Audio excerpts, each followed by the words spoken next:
Prepare for a rude awakening.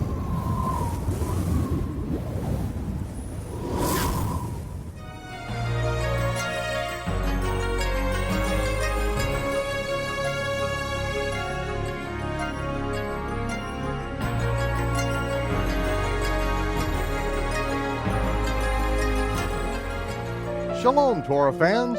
This is Michael Rood in Jerusalem, and I am standing in one of my favorite teaching places in all of the land of Israel.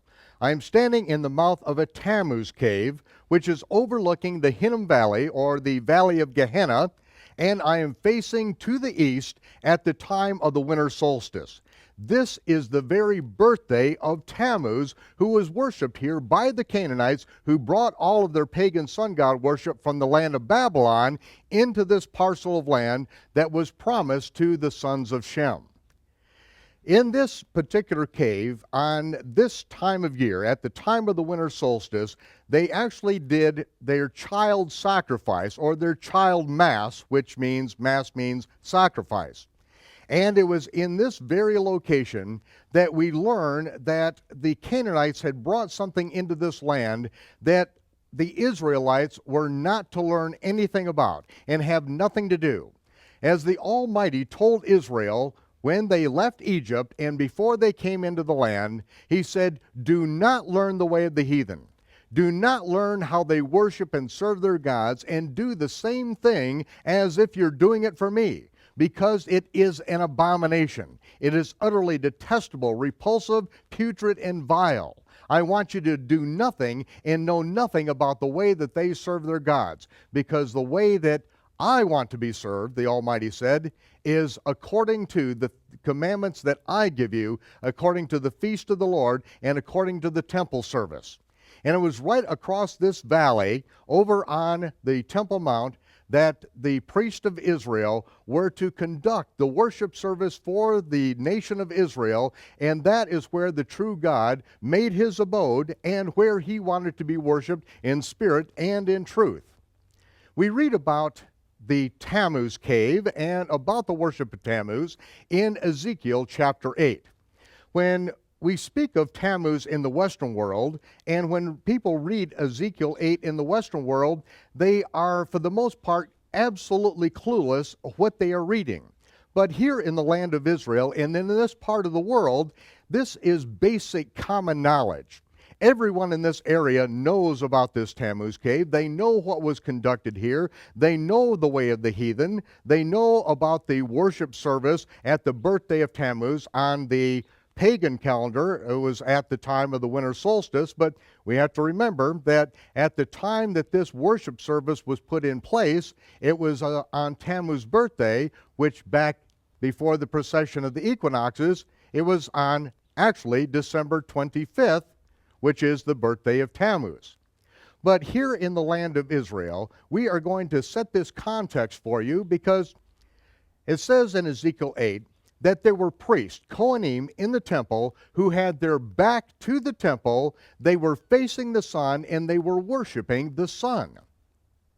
And there was even a greater abomination that was going on, and that was women in the temple weeping for Tammuz.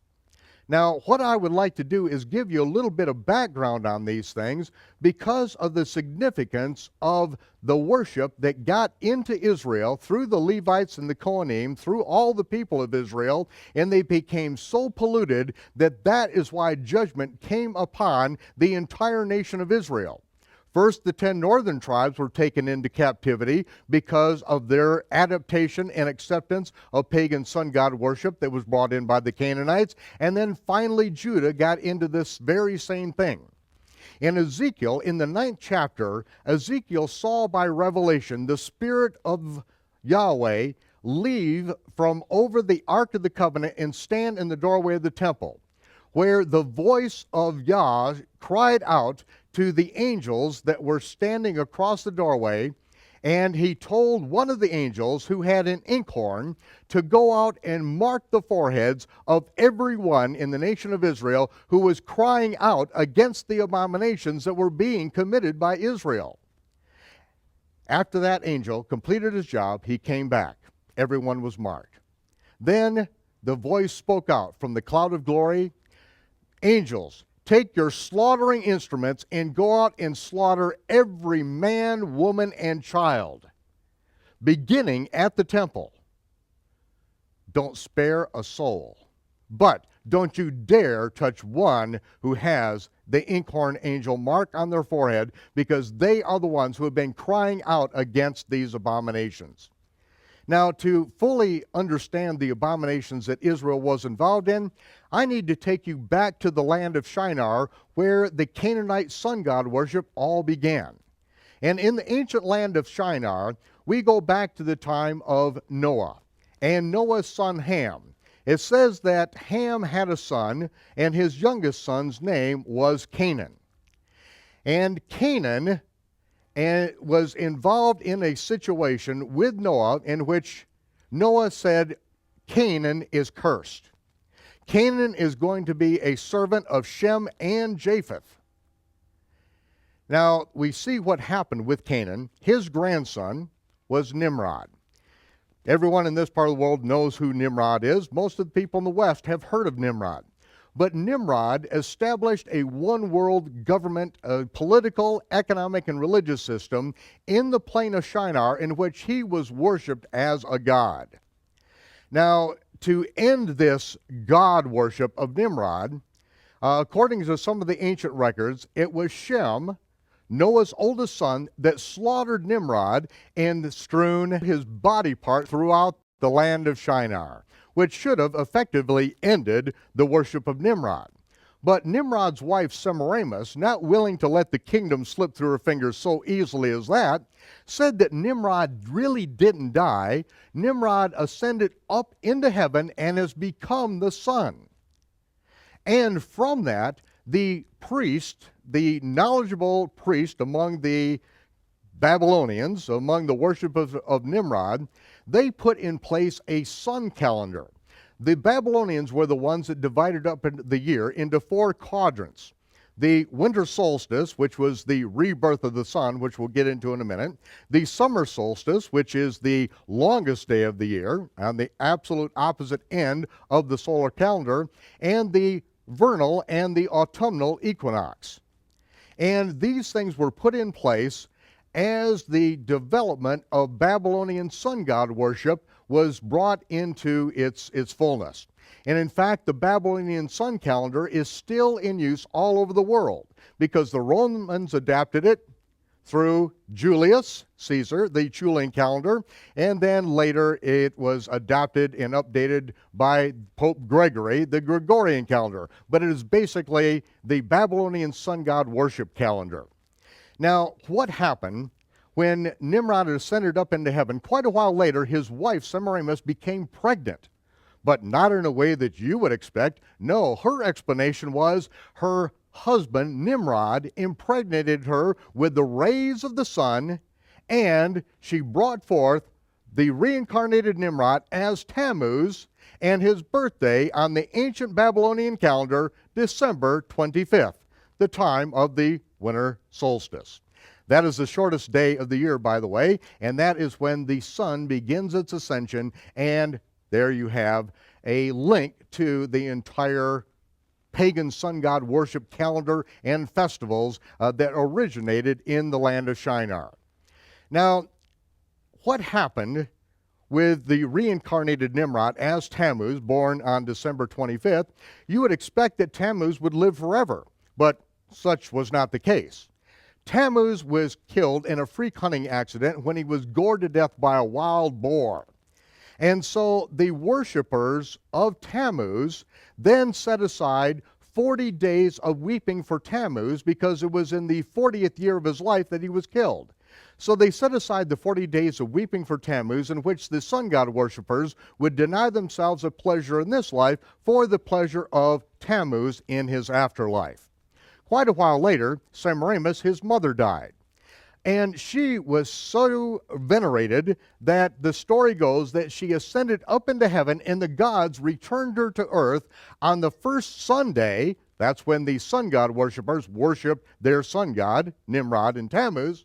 And on the first Sunday after the vernal equinox, that is when Semiramis was returned to earth in this giant egg, which landed in the Euphrates River. It cracked open, and out emerged Semiramis reincarnated as Easter, the bare-breasted goddess of fertility and sexual desire, who came out of that egg and turned a bird into an egg-laying rabbit in order to proclaim her divinity.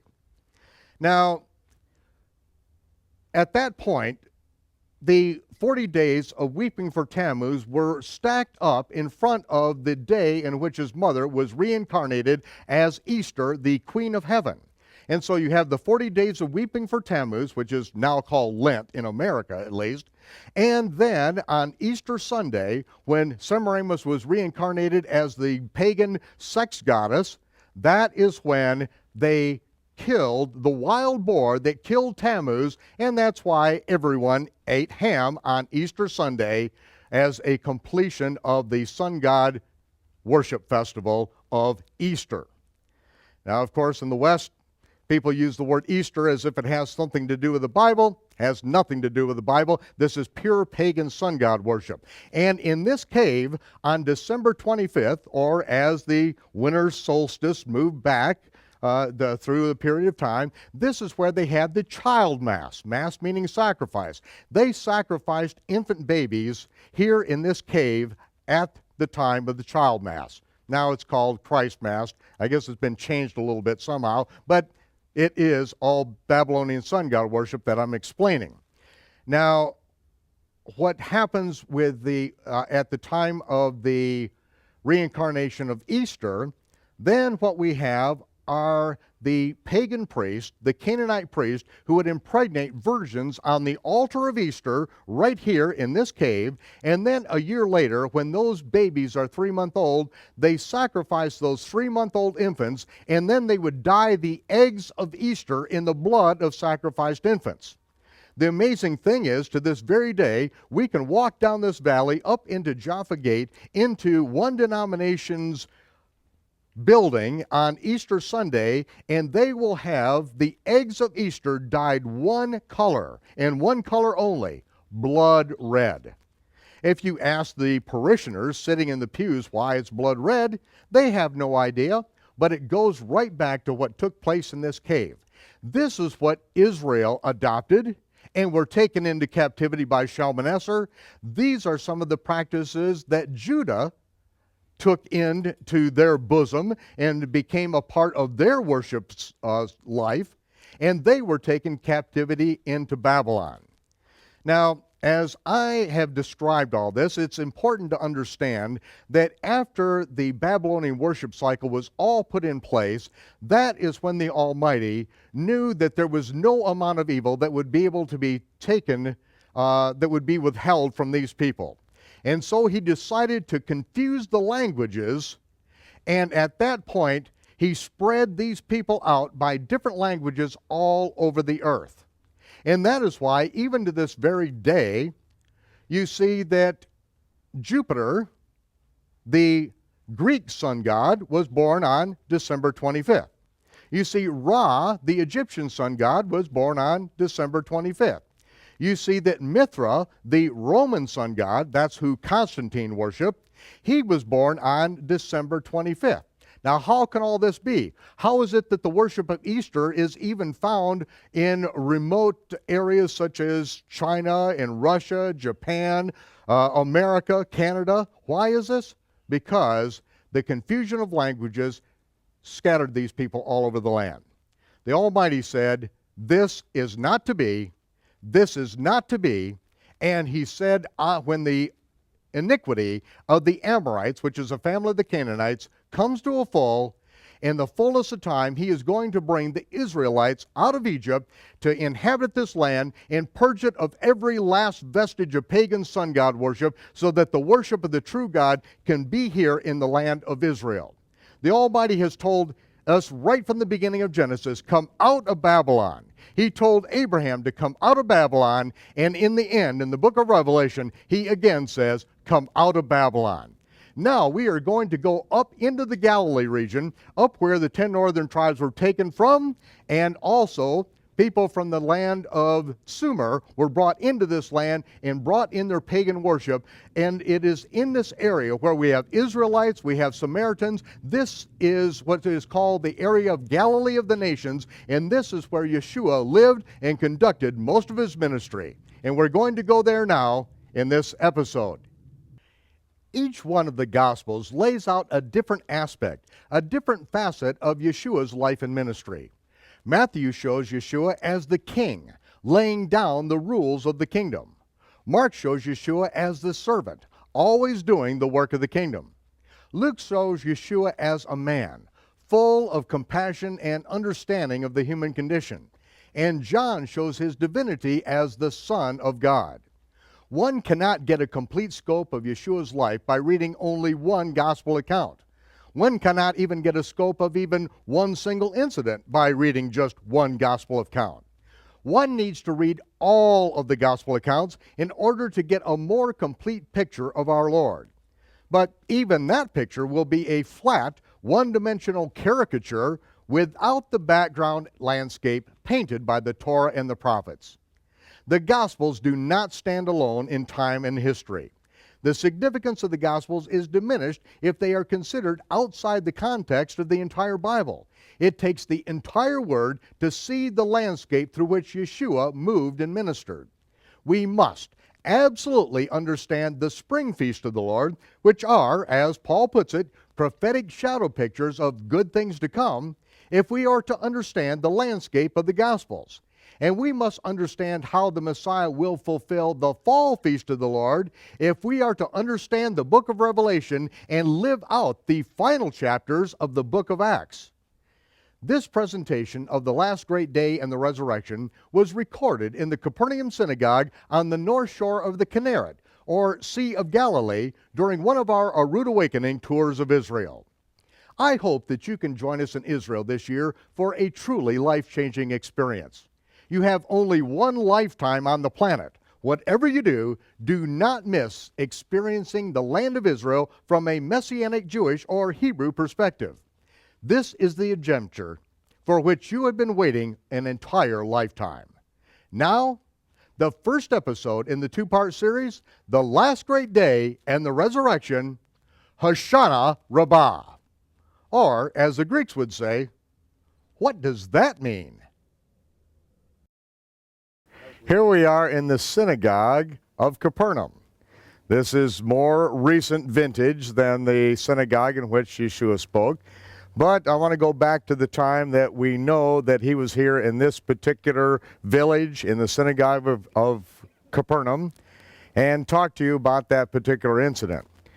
Because he was teaching in these synagogues around the Galilee, and many of the people were getting healed. People saw the miracles, there was no denying them, and they were deeply moved as he taught the Torah and went around to these different synagogues. Then a multitude was following him.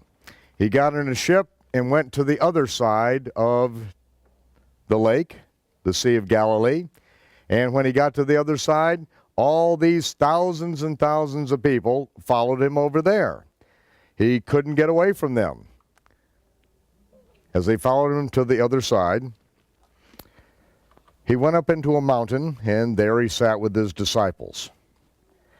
And all these people that came over and continued to follow him around, they took ships to get over, they walked around the Galilee. We're going by bus right now, and it takes maybe 25, 30 minutes to get to the other side. But if you could imagine doing the same thing, walking all the way around, and that's what they did. They were following him. They wanted to hear him teach more.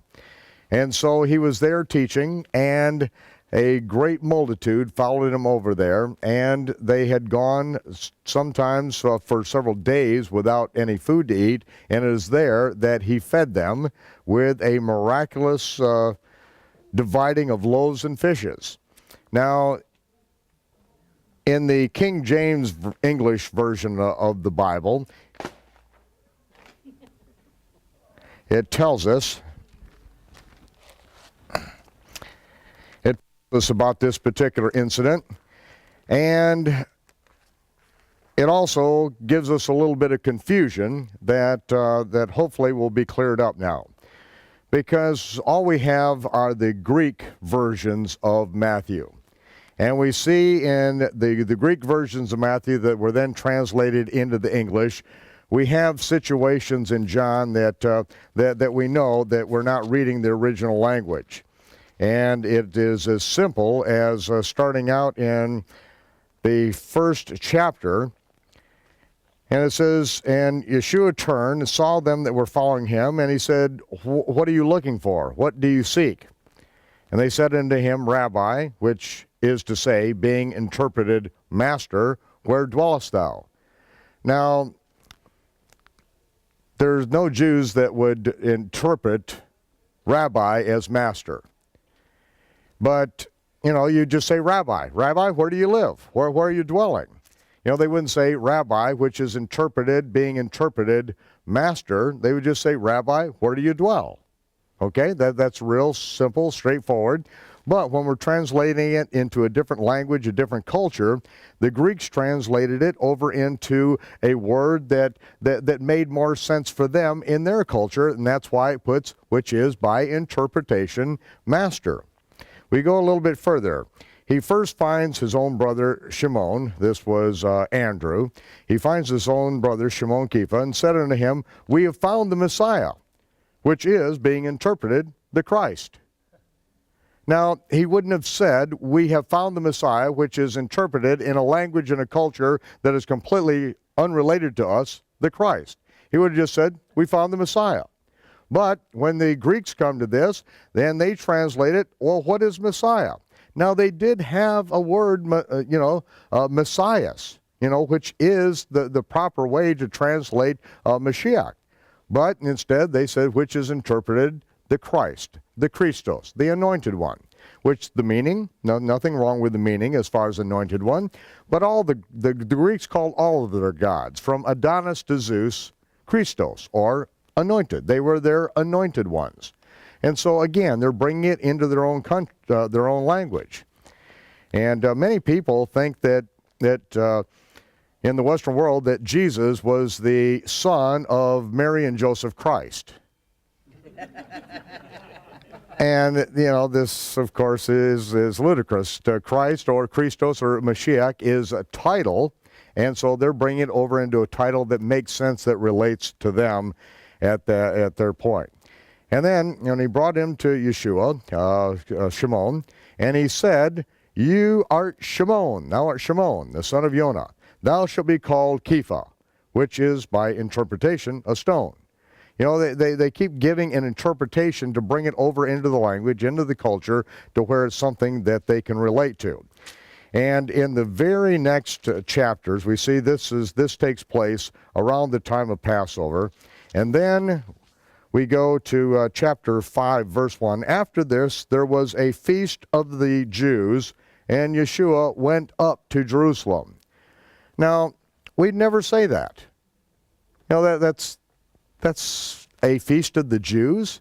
No, Yohanan was Jewish. He would have said, now, the feast of Shavuot was coming up, and Yeshua went up to Jerusalem. That makes sense. And to a Greek, he would be translating this and say, what is Shavuot? And they say, oh, well, that's one of the feasts of the Jews. Okay, so, he just leaves out completely Shavuot because that makes no sense. There is no relative term in the Greek language, so there was a feast of the Jews. That's all that is even significant. The Greek version, some kind of Jewish feast going on, so he went up. But the feast of Shavuot, which this is very, very important, and it's very significant what he shares at this particular feast. As we go through the Gospels, we see in the last year of the life of Yeshua that he goes up to Jerusalem at the time of the spring feast and literally lives out all of the details of what had been rehearsed and what had been practiced year after year for 1,000 years. All during the first and second temple periods, all the time that we did have a temple built here, these rehearsals went on, and they were very detailed in how they were carried out. And we see that, they were looked as though they were literal rehearsals of what he would do, because he literally played these things out, and all of the actors that we read about in the Gospels are all playing these out. And this is such a mystery to the Western Gentile mind, because not knowing anything about the feast, when the Western Gentile reads these things, he doesn't realize he is reading details about the feast that, basically they've known nothing about. I mean, it's just such, absolute proof, if we needed any, that these were written by Jews. Because it all makes sense to them, and it makes no sense to anyone outside of Israel and those who keep the feast. Now, we see that he does know and says that the temple is going to be destroyed.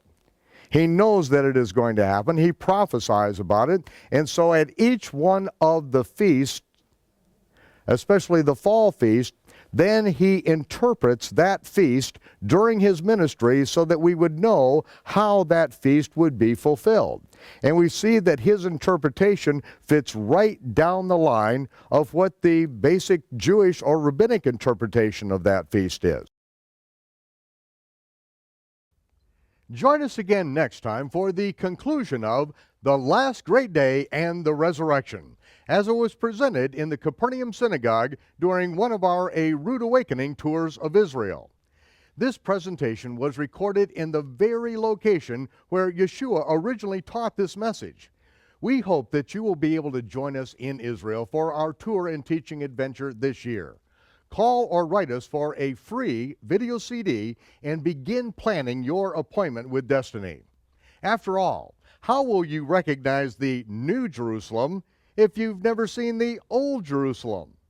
Until next time, this is Michael Rood from Jerusalem bidding you shalom, peace, and I'll see you when the smoke clears.